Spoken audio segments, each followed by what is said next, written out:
Öncelikle Kahramanmaraş merkezli 10 ilin de etkilenmiş olduğu depremde hayatını kaybeden vatandaşlarımıza Allah'tan rahmet diliyorum. Geride kalanlara sabır, yaralılara da acil şifalar diliyorum inşallah.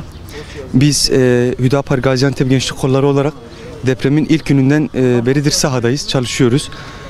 Yardım kuruluşu olan Umut Kervanı Vakfı ile birlikte. 6 Şubat'tan beridir sahadayız. Sahada çalışmalarımız sürüyor.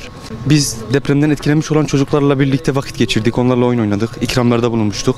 Oyuncaklar hediye etmiştik. Depremin ilk günlerinde milletin dışarıya çıkmış olduğu o günde, evlerine giremediği o günlerde biz gençlik kollarımızla birlikte dışarıda kalan vatandaşlarımıza çorba ikramında bulunmuştuk. Ve yine Umut Kervanı koordinesinde çadır kentlerde olan vatandaşlarımıza yemekleri ulaştırmaya çalışıyorduk. Destek veriyorduk yani Hüdapar Gençlik Kolları olarak. Bugün de farklı bir etkinlik düzenledik. Yani ihtiyaç duyulduğunu fark ettik.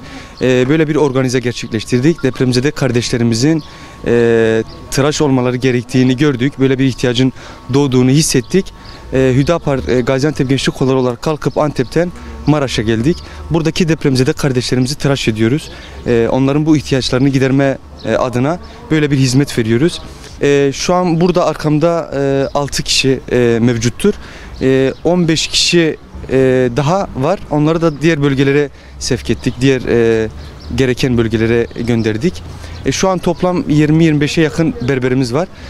Onlara söyledik. Onlar da bizleri kırmadılar. Bu hizmette bulundular. Ben sizin aracılığınızla onlara da teşekkür etmek istiyorum her birine. Böyle bir hizmette bize destek verdikleri için.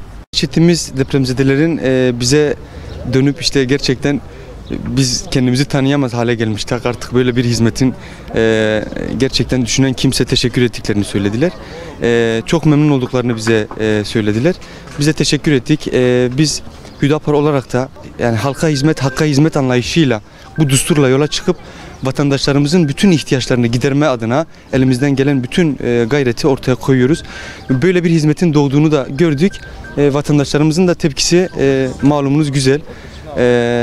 Biz onlara da teşekkür ediyoruz. Allah razı olsun çektiğinize göre tıraş arkadaşlarımız yaptığı için ellerinden sağlık.